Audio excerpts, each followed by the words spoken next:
Cool. Well, Okay, I am so pumped to be here with my friend Milani. Thanks so much for being here. of course, I love to. Thank you for asking me. My pleasure. And I'm just so excited to speak to you because you've been on Twitter for a short period of time, but you're scaling fast. You're putting out this like super Yes. interesting content. And you've got like a fascinating niche that I really sort of like wanna dive into. But before we get there, like when somebody asks like what do you do, or you're trying to explain the type of work that you're doing to people, how do you frame that? Well, basically, I say that neuroscience driven ghostwriting is basically a more scientific approach to copywriting. So you get your creative copywriting and stuff, but this is really about analyzing and researching the brain and using specific methods and strategies and research to trigger specific behaviors, actions, choices, emotions in the brain using frameworks and power words and concepts like cognitive dissonance, cognitive biases, negative biases, all those things. And using those strategies, I actually ghostwrite for people. So it's not just your basic, okay, I'm going to write some things for you and hope it works. I actually have a lot of statistics and university research backed up behind it. That is super cool and very, very fascinating that you took that sort of neuroscience lens. And before we hit record, we were just talking about there's not a lot of people that have this niche. Like I haven't seen anybody that's, you know, pitches themselves as a sort of neuroscience ghostwriter. Yeah. Um, how'd you come to find that specific, like drill down to that level of specificity and land on that niche? So I am autistic, and one of the things was that I don't understand my own brain and I don't understand other people. Like, I really struggle to understand other people, human behavior, body language, everything like that. That was such a struggle for me to communicate and stuff.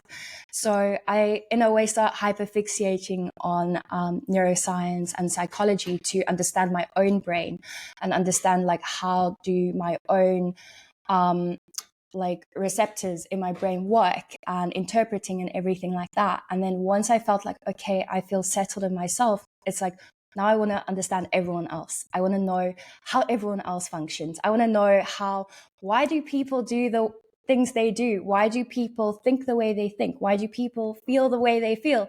So that's where it started. And then it kind of just escalated the older I got, and most of my friends are scientists and psychologists.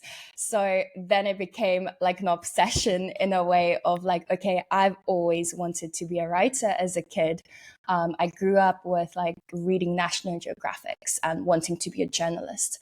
And bringing those two together, I hate the industry of ghostwriting, if I'm being honest. It sounds so generic, but it's so oversaturated and so generic, and everyone's the same. There's nothing unique about it. There's nothing differentiating. Like if you hear someone's a ghostwriter, I roll my eyes. So for me, it was like, how can I establish myself to be the most unique thing on earth where if someone hears it, firstly, they know I'm smart as fuck. Just saying. Yeah, yeah. Not like with science. Totally kidding, by the way. But with the science backed background in copywriting, it just makes me feel way more confident in what I do, that I'm not just aiming at things and hoping something works.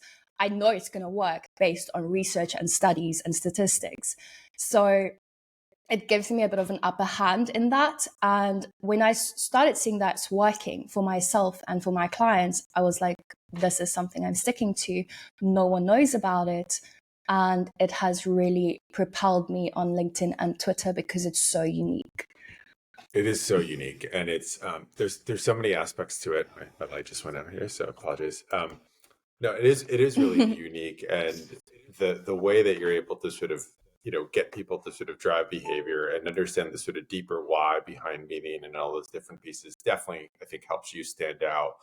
And it certainly sort of helped you, I think, sort of Yeah. grow and scale fast too, because you're sort of here looking at what are people really responding to, what's really resonating, like what's working, and sort of position yourself different. So Yeah. like there's so much you've said around cognitive bias and dissonance and all that. And like the geek in me like wants to dig there, right? Like really dig. But before we get there, I would love to know like who are your clients? How are you positioning yourself to sort of find the people that you want to work with, to find the brands you want to work with? Because you said it really well, right? Like ghostwriting, a lot of it sucks. A lot of it's generic. A lot of the brands don't really have a voice. They're just right. Like you've managed to Yeah. do something very different and have a very sort of unique take, and then like bring this like authentic, real thing that's driven by science sort of behind it. Yes. Who are the types of clients that you're really sort of focusing on, and how are you like pulling them into your wheel?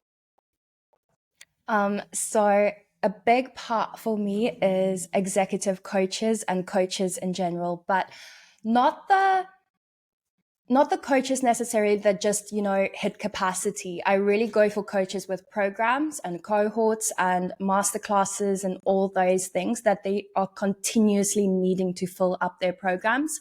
And some of my favorites that I usually work with, they're passionate about biohacking. They're passionate about mental health. They're passionate about personal development and things like that. Because I can't work with people who are not on the same wavelength as me. If you don't care about your mental health and personal development and spirituality and everything, like I can't work with you. Like you could pay me a lot. I don't like you. So it's not going to work. Not gonna work. So it's really people who are driven by, they want to build something, they're passion led, they're purpose led. They really want to build something that impacts and makes a difference. And those have been, I used to work with various kinds of clients, but these are like my majority right now. And the way I connect with them mainly on LinkedIn, that's where I get main of my clients, is because that's where I started my personal brand. And it differs from cold outreach and warm outreach. And then also because I'm posting like constantly. If I'm not engaging, I'm posting. So I aim to at least like leave 50 to 100 comments a day, and then I post every single day, 7 days a week. I'm showing up on like the people who engage with me in their comment sections and in their DMs. Like I'm permanently in the DM section, constantly like having conversations, sending voice notes, hopping on calls. So that's been a really good strategy for me. And also just becoming friends with everyone. I try to like just become friends with my competitors. I become friends with like everyone, because the key for me that I found was becoming friends with all my competitors, all these copywriters, all these ghostwriters. People don't always fit or work with them. So then they just send it my way if it's someone who's more ideal for me. So that's been a really good, like that, setting up a referral system, setting up a cold and warm outreach system, and then just building your brand on authority and competence, because I don't really have competition, if I'm being honest. Like the closest competition I would say is either a neuroscientist, but they don't do writing, or another ghostwriter, but they don't specialize in what I do. Hmm. So, and that makes, I mean, that makes a ton of sense because you really sort of have found something that I think is so distinct in the market and brings together, I think, two languages that like don't speak together normally, right? Like, you know, Exactly. It's literally two worlds that just combine. yeah, and it's fascinating that nobody's really sort of found it before because there is quite a bit of overlap, right? Like, and good copywriters like are talking so much to the motivations, the desires, but I think where you sort of take it to that next level is like you have a really sort of scientific lens that you're sort of looking at everything through. So Exactly. Yeah. what are the biggest things like, and you must like look at ghostwriters and other people that are sort of like competitors and see their content Mhm. and just sometimes think like, what are they doing, right? Like, or that's not going to work, or like what, like why are they sort of doing it this way? Like what are the things that drive you nuts, like when you're looking at, you're just kind of like, why is this person doing it? There's so many. Oh my I gosh. know, no, this is gonna be fun. So I'm gonna get in trouble. Uh, but that's fine. We always do that. So fluffluencers, people who post fluff. I can't stand that. People who just say things it's so generic, it's so vague. It's just like, oh, you should do this. Okay, why should I do this? You don't have an answer for me. Why should I write this? Why should I post a post like this? Why does it work? Show me the results. They never do. So it's these short to the point posts, but it's so generic and it's so vague and it's not really making an impact. It's fluff, it's empty words. And then if I'm being really honest, these fucking selfies that are constantly like, it's tofu. I know it's tofu, but there's no freaking value in it, right? Like, if you want to do a selfie, add value. It irritates me so much. Or like something all that this like inspirational stuff speaks to something sort of deeper, right? Like it's not, you're right, it's not really sort of Exactly. adding value. And do you think people are doing that from the standpoint of like they like need to show themselves, or like they need to inject some personality, so they're like tofu, and like that's the best way to, like what do you think is driving that? Well, I love tofu content and I love selfies as much as the next person, but it's about strategy. And if you're going to just post tofu content because you see, oh, selfies are working, you're not a fucking copywriter, because you use words. A writer needs to use their words. If you are just relying on carousels and just relying on selfies, you're not as great as a writer as you think you are. If you can't get people to convert and sell just by using your words, I don't know about that. And that's what really irritates me about copywriters sometimes, is they jump on this bandwagon of all these photos and everything. Yeah, you use photos in storytelling. It adds to it, but it's related to the story. It's not just this random freaking photo that you know is going to capture attention. It's actually related to what you're saying. It builds on the story. Like, imagine you wrote an entire story about, I don't know, your dog dying, and here's a photo of you on a roller coaster. Like, what? Like, okay. Doesn't fit. I've seen stuff like that. I've seen stuff like that on LinkedIn. It's like this devastating story, right? I'm reading this and I'm like, oh my gosh. And then the photo does not match it at all. I'm like, okay, that was a plot twist. Yeah. And it's such a miss, like, right? Especially when you see like really good copy and then there's not that corresponding photo, because you know that it's just going to probably sink the virality of it, or the, whatever, Exactly. right? It's just not going to work nearly as well. So it's just, I don't know. I hate that. And also this, like, I don't know, that hype, it's like super motivational, like go conquer your day, and you need to hustle, and you need to wake up at this time, and you need to do all these things, otherwise you're not going to be successful. I don't have patience for that, because it's like, excuse me. And it's so much, and it goes viral. It works. That's the problem. It works. People love it's mental masturbation. That's what it is. It is. And and it's like this. That's literally, and people love it. I think there's like enough of these, like, you would know this way better than I would, but like my theory is there's enough people that are sort of like in this like pack, and like in this like mindset of like, this is my thing. I do this thing too, or like 60% of the habits you posted, I do too. So I'm going to repost it, or I'm going to comment on it, or like, yes, this is the way. So there's like a numbers thing that like there's enough people that are sort of doing it. It gets like, but to the point you made earlier, like you're not standing out at all. You're just like another person that's doing that, nor are you adding value, because like everybody's heard this stuff. Exactly. It's so generic, and it's basically just regurgitating things that everyone already knows, right? And they build these cults around it. There's hype around it, like, wow, you're so amazing. No, you're not. You probably just got it out of a freaking book somewhere. Mark Manson maybe said it, or Dan Coe said it, and now you're trying to be a wannabe. Like, that's great for you, but I mean, it's not going to work. What are you actually bringing to the table? What's your unique take on it? Why do you say that? That's the thing. Like, so many people just copy and paste, and that's such a trend on LinkedIn, which that's the one thing I hate about LinkedIn, is people just jump on each other's like virality or trends or stuff like that. And then they're like, oh, I see it works for you, so I'm going to do the exact same thing you do. That's such a thing. And it doesn't work like that, because an influencer that has 50,000, 100,000, whatever, their strategies are very different from someone who has 1,000 followers or whatever they Mhm. have. It's completely different. So you can't just go and be like, oh, it's working for you, I'm going to do the same. You can't just think like, oh, they're posting their motivational Bali photos and think it's going to work for you now as well. It's not. Yeah, completely. And And, that's and where that makes strategy comes in, and that's where science comes in. And people don't think about it. Like, it's not just copy and pasting. well, the strategy and science piece, like I would love for you to dive deeper here, right? Because we've talked a little bit about cognitive biases. We've talked a little bit how you're sort of getting people to convert.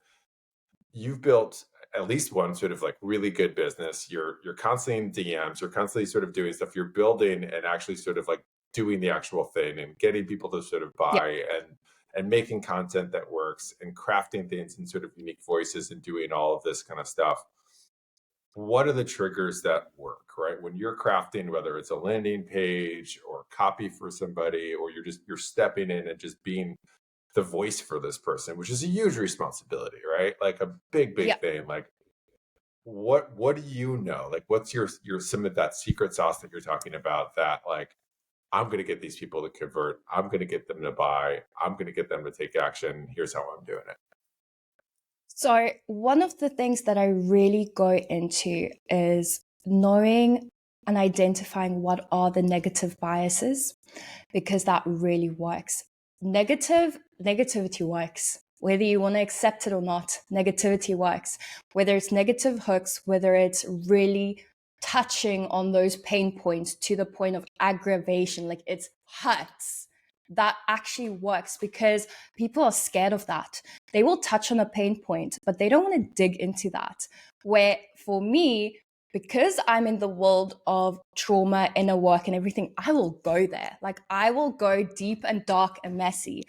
And that's the point where you need to write stuff that makes people squirm. You need to write stuff that literally it makes people be like, this speaks to me. I feel this. Like, I'm really like, I don't know what to do right now. And I do that. I do that a lot.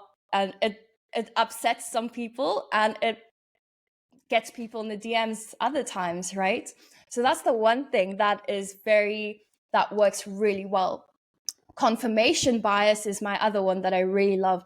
People already have a set beliefs in their brains that Mm. whether it's from childhood conditioning, and that's where understanding inner child, inner work, how trauma even works on the brain. If you can understand people's belief systems about themselves, about life, about their business, all those things, you need to really understand how belief systems work. If you understand how belief systems work, then you can actually confirm those belief systems, but you can also use a strategy to start changing and shifting those belief systems just through content, which I've also done with some of my clients. That's how some of my clients became some of my clients, because they had certain belief systems about branding, about content, about themselves, about showing up. And through my content, I was like, I get it. I understand. I confirm your beliefs. I know what that's like. I really go into the emotional side of that through storytelling, through sharing my own stuff, through using my content to position it as you're not alone in this. And I can see you and I can understand you. And one of the big things about psychology and neuroscience and copywriting is you need to really make the person that's reading it feel like you're speaking directly to them, and you understand them, you see them. They're the most important person in the world in this moment. And if they can feel that, you can actually build relationship with them without ever having a conversation. And when they get into your DMs, they feel like you already know them inside out.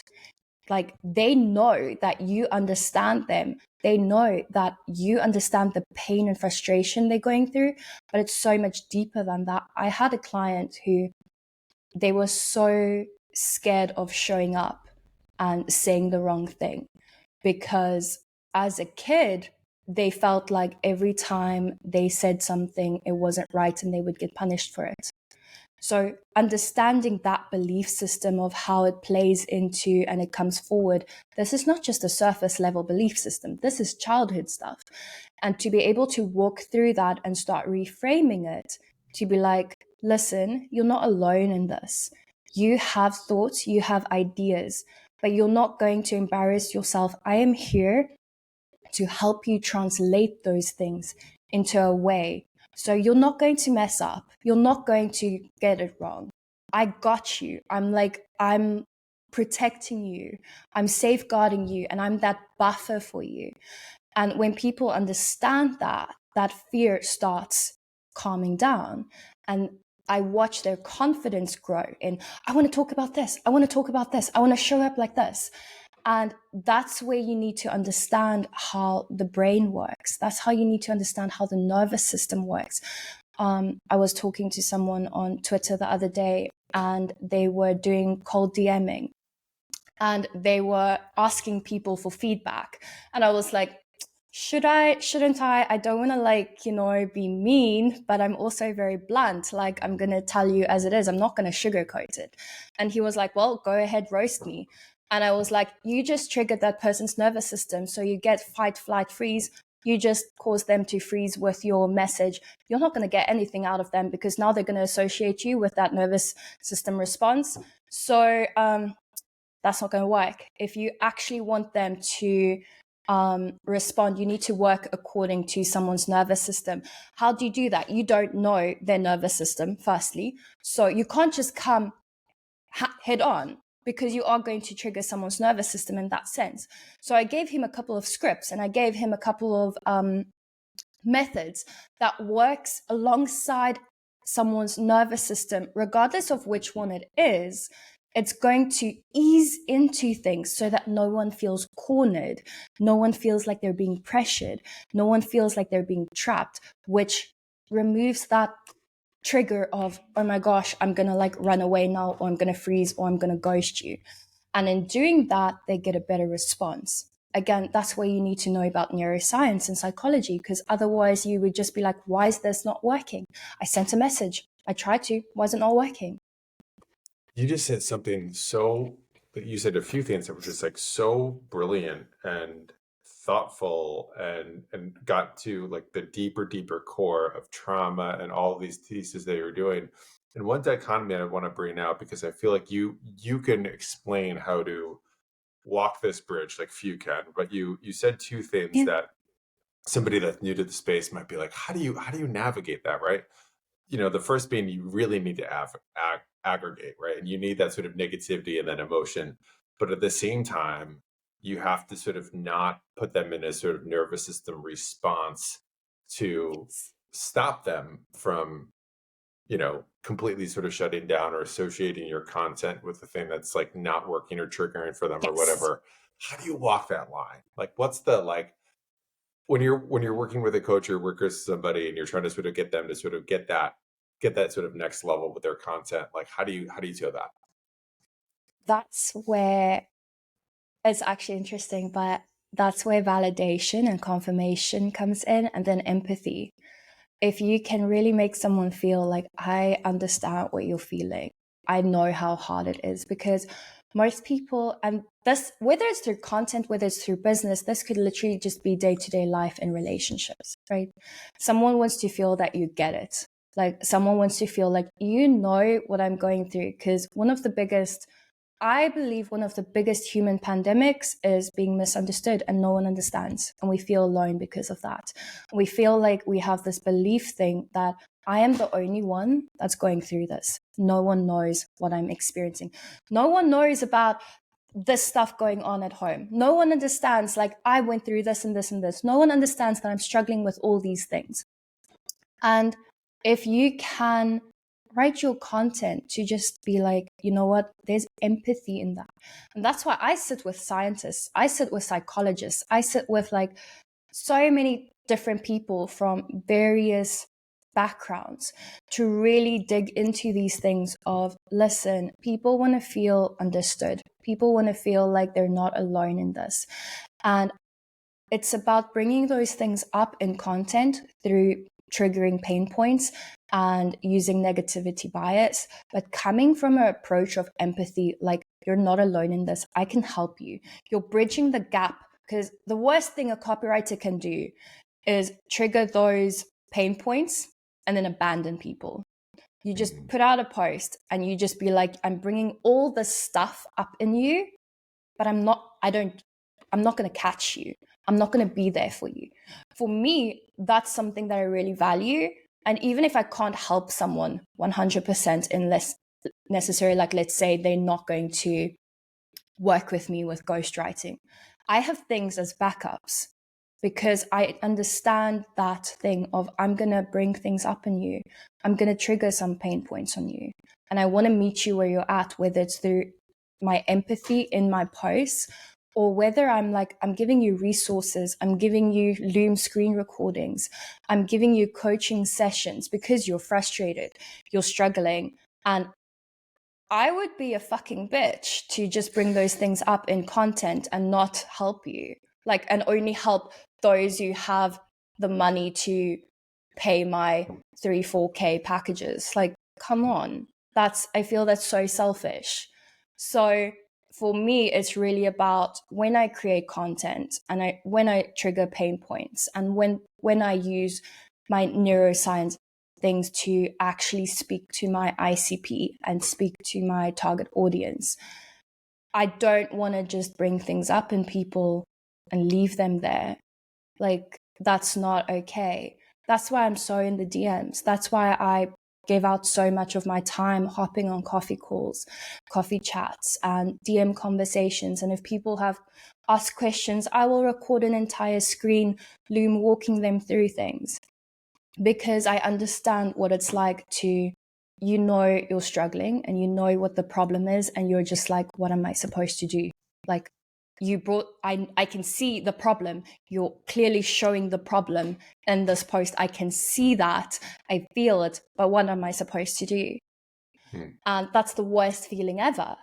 And so that's where someone has to be so careful with that, which is why empathy, I don't think you can go into neuroscience, copywriting, and use all these psychology frameworks and stuff if you don't have empathy, and if you don't believe, I'm here to help people, I see your problem and I want to help you. And that's why I'm using these strategies, because I know I can help you, and I'm bridging that gap using this to help you. Yeah. And I think that connects back to that bigger purpose that you sort of spoke on before, and why for you personally, it's like you have to work with brands that are fully aligned with your vision and how you want things to sort of go. And you have to use your powers for good, or else I think in some ways maybe they don't work, right? The empathy doesn't work if you don't deeply believe in the cause. Exactly. I think there's a running joke on LinkedIn and Twitter that I come across as the villain sometimes, because I'm so blunt and I'm so direct, and I'm not afraid to call things out and stir and cause trouble. I will very easily do that. And so there's this thing where some people call me the Joker and stuff, and I'm like, that's fine. I love it. Actually, we run with it.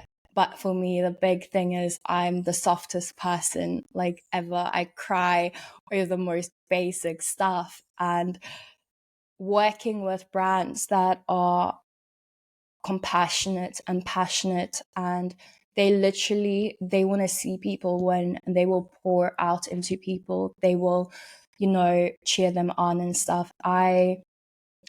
It's not just about building a business, and it's not just about making profits, and it's not just about making money at the end of the day. I can't be on board with that. I can't be in alignment with that.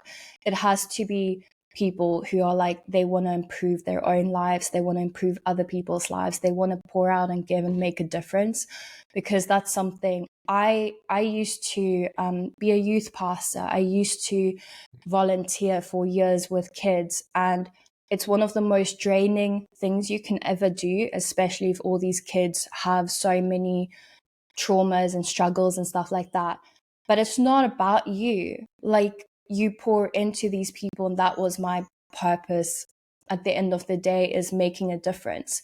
You know, if you can create something that will impact one person's life, yes, you're still running a business. Like, we're not denying that money is still a core thing. Money is still profit and all those things. It is still a business.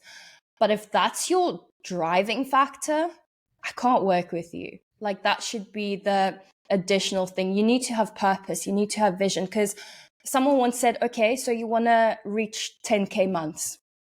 Now you got it. What now? What then? What's going to happen? Now I got you leads. Now I got you. Okay, great. I helped you land all your leads. I helped you fill your program. I helped you with everything. You got your brand now. You got 50K followers. Great. Now what? Like, what's going to happen next? That's the key thing. There has to be more than that. There has to be like, I want to impact lives constantly. And there's this person that I'm working with, and I'm like his biggest fangirl on earth, and it's Jacob Peggs. And he's that person for me, where he cheers you on and he has this vision. And I once asked him, why do you do what you do? And he's like, I want to impact as many people as possible. I want to help them live their dreams and achieve what they want to achieve. And he does that because he helped me do that. And he constantly does that, like, overgives, constantly pours into people, goes above and beyond. Like, I don't think I would be where I am now if it wasn't for that fact. I don't think I would be where I am now for all the coaches that I've had. And I think that's why I love working with coaches so much, because they're the ones that poured into me. They're the ones that shaped me. They're the ones that was so passion-led and purpose-led that they were like, I am going to go above and beyond for you to make sure you get what you want in life. And I think that's me going into that niche specifically with coaches, is like me giving back, because I'm like, you guys shaped me to be who I am, whether it was through executive coaching, whether it was through getting, helping me work through certain belief systems and stuff like that. So, yeah. That's so cool and so powerful. And one thing I would love to just get your insight on, because you have like such a connected purpose, right? And you have such a big why, and you know why you're doing it. You have something that's sort of driving that's like so much sort of bigger than profit. Both of us see so much crazy stuff on Twitter and LinkedIn around like building a 10K a month business, or like this sort of like financial goal, or this. If somebody like doesn't have that why, how would you suggest, with your background and everything you know about the brain, that they go out and find it? Or maybe even a better question, you can answer this whatever way makes sense for you. If not that, like, how'd you find yours? And maybe it's a combination of both, but I would love your insight on that, because I feel like so many people sort of like have these ideas or these things that they're thinking on, or like they like to do, but they don't have that deeper why. Yeah. So for me, the why comes down to consciousness and inner work. I found my why through meditation and inner work, and, as ironic as it sounds, cold plunges and all those things, right? And the deeper I connected with myself, the more I realized that what is the thing I really live for. And my big why, my big dream, my big purpose is to be a mom. Like, that's the ultimate thing that drives me every single day. It's the reason why I wake up. It's the reason why I started my business. It's the reason why literally everything, like every single thing in life for me, can be traced back to, I want to be a mom, and I want to be a fucking incredible mom, and I want to build a legacy for them, where I'm not the type of mom who's never home, that's always like away, because I grew up with that. I grew up with parents that were never home and they were always working. And so that's how I found my why, is I want to create a house and a home and a family where mom is present. Mom is emotionally aware. Mom is the type of person who isn't carrying all this baggage into raising the kids and everything like that. And I carry that over into business. Like, every business decision I make, every client I take on, And like, how's this going to benefit my future dream of being a mom? And within that, I pour that same passion into other people of how can I make your dream possible? How can I make you, what is that thing for you? And a lot of people are like, oh, I want to, they think they know their why. They think they know, like, okay, like I want to build a business, or I love the thrill of building a business, and that's great. But there's such a deeper thing, because ultimately I think your why fills a deep core need. And for me, that was that connection and family. That's such a big core need for me. And so building a business ultimately propels me to be able to do that, which fills that need.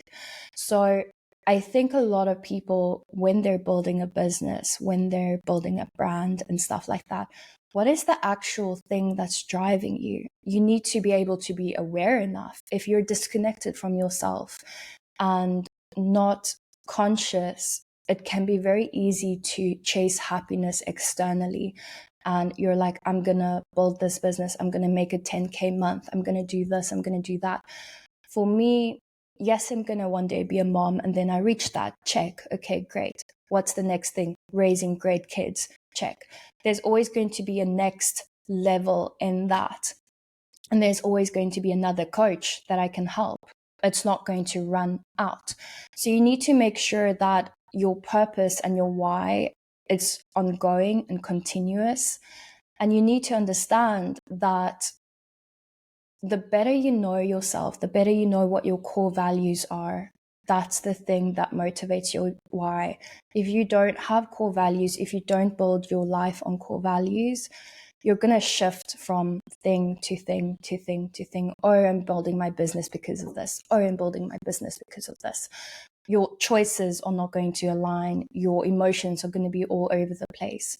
So if someone doesn't know their why, I would really go back to the basics and to the foundation of what are my core values? What do I stand for? What am I passionate about? What do I agree with? What don't I agree with? What do I actually want to achieve in this life? Like, what do I want to achieve? Why?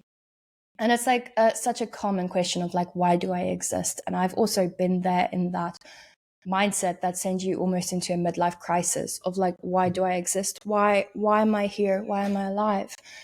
And when we start realizing that we're not here for ourselves, you don't exist for yourself. You don't exist for your own happiness. You don't exist to have the best life for yourself. We're here ultimately for each other. I think purpose ultimately comes down to how much of an impact can you make on other people? How much of an impact can you make on the world? How much of a difference can your life make? And you don't have to do thousands. You don't have to be a fucking celebrity. It's literally about the person beside you, one person at a time, where you show up and you make an impact. And that's the thing about business, is realizing if your business impacts one person drastically, that's where your mind should be at.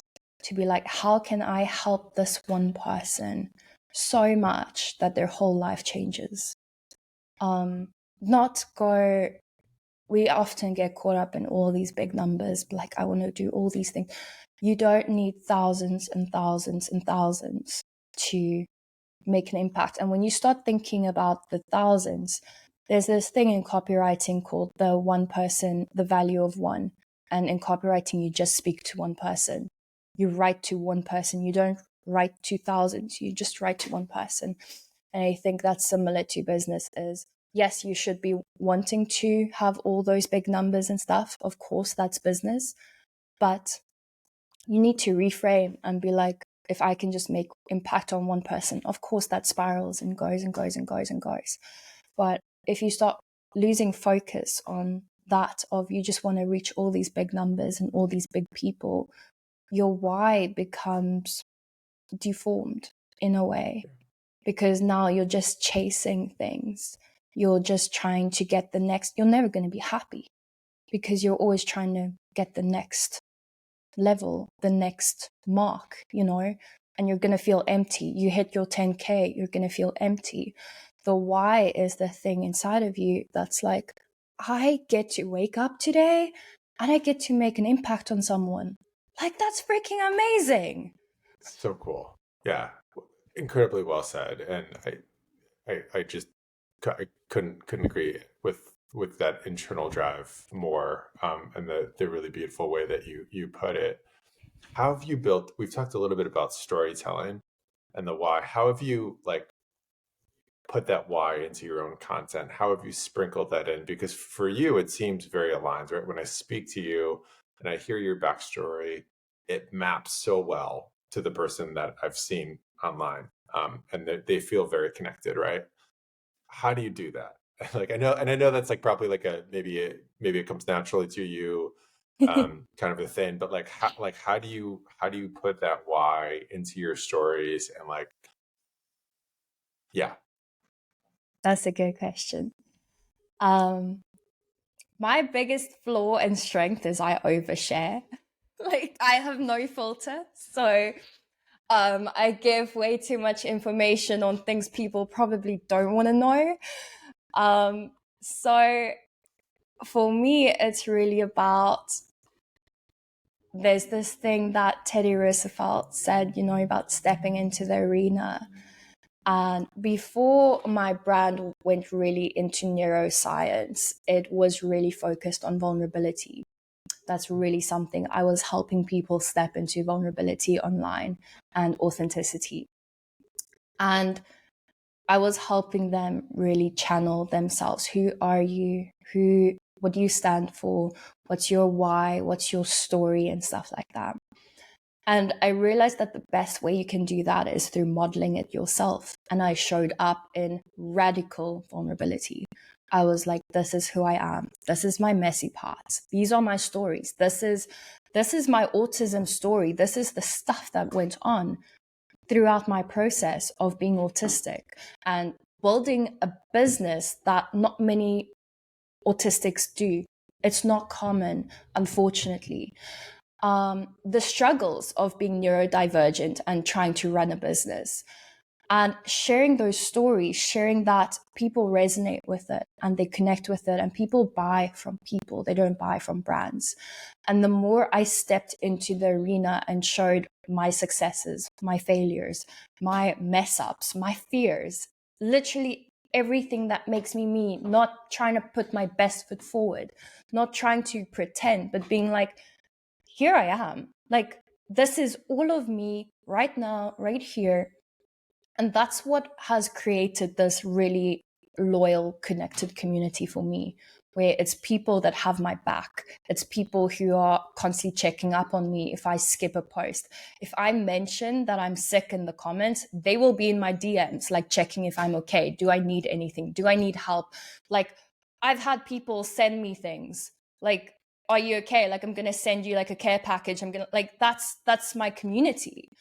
And it's because I've showed up and I've let them know me, and I want to get to know them.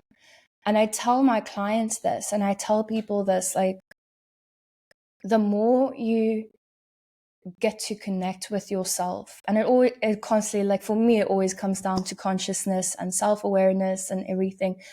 Because if you're afraid of yourself, if you're avoidant of yourself, if you're hiding from yourself, it's going to be very, very hard to show up online. It's going to be very, very hard to share your stories. It's going to be very hard to connect with your audience and truly let them see you.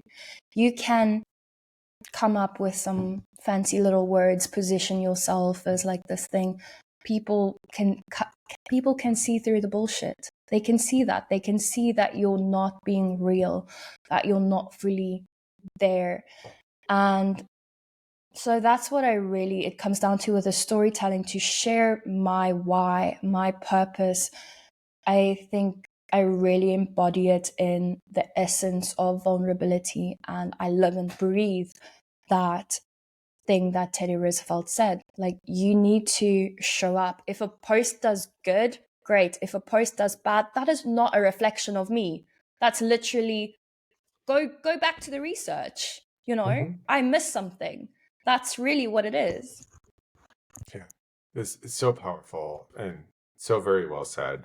And I love what you shared there and the way that you've been able to sort of like sprinkle in so much deep authenticity and connectiveness to the point where people feel like they know you.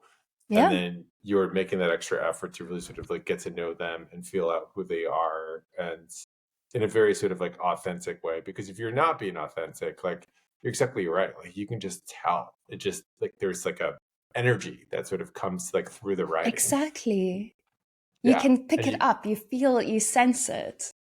you sense it. You sense it. And it's like fascinating to me because for some reason, and this is my bias, and maybe I might be wrong, or maybe I've just been on Hmm. Twitter more lately than I have LinkedIn. But like on LinkedIn, it felt to me like you could kind of like trick the algorithm a little bit. Like, and there was this like almost this sort of like cringy type of post, this like self-effacing, like that wasn't necessarily authentic, but like almost the sob story that would get clicks Yep, and do well and do things. And I noticed this pattern where a lot of people were just doing that, um, because it worked, right? And it would sort of get that, but it exactly. didn't really sort of like feel very real and authentic. Um, Whereas like I've not seen exactly the same kind of thing on Twitter. Um, like I Yep, don't see authentic sort of I see authentic content more often than not, and the stories actually like doing pretty well. Um, Especially yep. the ones that sort of show the messy parts, but that actually sort of has some resonance of like unique struggle in them. For me, with vulnerability, and a lot of people will disagree with me on it, and that's fine. But when it comes to vulnerability, I feel like social media is not your dear diary. It's not trauma dumping. We're not trauma dumping on social media. Like, go to a therapist, please. Like, come on. We're not going to process things online. I have a very big problem with that, where some people would rather just vent and process online instead of going to therapy. And I'm like, you need to go sit in a therapist chair, okay? Yeah. Um, Online with vulnerability, the thing that I always tell my clients when they want to go vulnerable and they want to share vulnerable stories, it's how connected to this are you? Is it going to affect you? Is it going to derail you? If it is, don't. We're not sharing something that's going to derail you. That's not the point here. And another part is that I love transformation stories. I love lessons, even if the thing happened yesterday and you learned something from that. What did you learn from this moment? Even if it was a thing of, let's say something happened yesterday and for the first time you just allowed yourself to cry and process. That's a lesson right there, that you're one step further than yesterday. And if you could position it as that and not just be like, I had a meltdown yesterday, my whole life. Okay, cool. Like, did you go talk to someone about it? Like, what are we supposed to do with this information right now? And Mm. I know that sounds harsh, but that's really how I think. It's like, what am I supposed to do with this information? What do you want? Do you want some validation? Do you want some dopamine? Do you want Mhm. like a little like click of someone liking it and now it's a temporary fix? That's not going to help you. You need to you need to be able to, when you step into vulnerability, for me the big thing is you share parts of yourself. I still get nervous whenever I talk about my autism. Like, it's freaking terrifying. Mm. But I don't define myself by that. So it's not going to derail my life. But I still get nervous about it. And that's for me the vulnerability of, I'm allowing you to see me, even though I'm scared, but it's not defining who I am. I don't need your validation right now. I don't need your little tick. Oh, you're a great person. You're so brave. Like, I know. That's why I posted it. Duh. Like, come on. Yeah. You know? So it's that thing with vulnerability is, you need to be careful that you don't just treat it as a temporary fix, because then you're microdosing. Mm. Like, you're not actually sharing for connection. You're not sharing to really share, like, this is me. I want you to see me. I want you to know me. I want you to, like, I want to connect with you. Maybe I can help you feel not alone. Then it becomes selfish. And I have a very big problem with that. Because if you're just going to share stuff for some dopamine and a like, really? Like, no, that's just selfish. And I can smell it. I can see it. Not a You can fan. sense it. Yeah, you can Yep. absolutely sense it. You've given so many sort of Sub tangible, stories. so many. There's so many, and it's unfortunate. And, like, especially on certain, like, I, for whatever reason, I have like a little bit more empathy for it on Facebook. I don't know why. Maybe it's just like Yeah. the like the 42-year-old in me that's like seen enough of it and Mm-hmm. like sensed enough that I like when I see it, I'm like, this isn't my favorite thing. I think you should be talking to a therapist, like, and not venting this here, but I have more empathy. Um, but Yep. especially sometimes when I see these like really like raw or meandering kind of posts on Twitter or whatever that don't have the sort of deeper meaning behind it. It's like the person hasn't fully processed it. And to your point, like, gotten to the lesson yet. They haven't sort Yep. of like Yep. figured out like what's the meaning or what's the thing or what's the thing that I'm sort of sharing that's like the other person's going to benefit from. And that's the piece that I Yeah. think is like a little Yeah. harder for somebody like you and me to digest. It's like, what do I do with this? Yeah. I understand why people do that, right? If we're going to go into the psychological point of view of why people share these sub stories, I understand why, and there is empathy for it. But me being blunt, I have to be as blunt as I can. I can't help it. But the empathy part for me is, okay, what are you trying to achieve right now? Why are you sharing this online? Are you trying to process things because you haven't processed it? Do you have someone in your life that you can process these things with? Do you feel, are you using it as a escape method where if you share things, you know you're going to get a dopamine rush and you're going to feel better about yourself temporarily? So you don't actually have to go deal with those uncomfortable feelings. That could be very valid reasons why you don't actually want to go sit in that discomfort. So if you're going to post about it, someone's going to say something, you're going to feel better about yourself for a moment. You're going to avoid the painful feelings and the painful environment and the painful situation, postponing it. It will come back later. But in this moment, you're getting your temporary fix. And I understand why it's scary to face yourself. I am one of the most avoidant persons you can get. And it's very hard to face yourself. It's very hard to sit with emotions. It's very hard to deal with those things where you share vulnerability once you've only processed it and once you've gotten your lessons. But not everyone's there. And for them, it feels like it's fake connection. Unfortunately, they're looking for connection, they're looking for understanding, but it's not the real thing. So they're settling for the fake thing. And yes, it can fill a need temporarily, but it's not the core thing that they're looking for. The core thing that they're looking for is understanding. The core thing they're looking for is, I feel heard and seen and validated. And unfortunately, you can't always get that online. You get that from the people. What you can get is from the people online if you're friends with them. My best friends I met on LinkedIn. It's the people I call every single day. And that's where the real connection for me has come through, where yes, I have struggles and stuff like that. I'll share some of it online briefly. I won't go into detail with it. I'll be like, hey, I've struggled with flu this past week, or hey, this is some stuff that's going on in my life. But it's just sharing a brief update. It's not going to go look for connection or validation. That's when I'll go call my friends.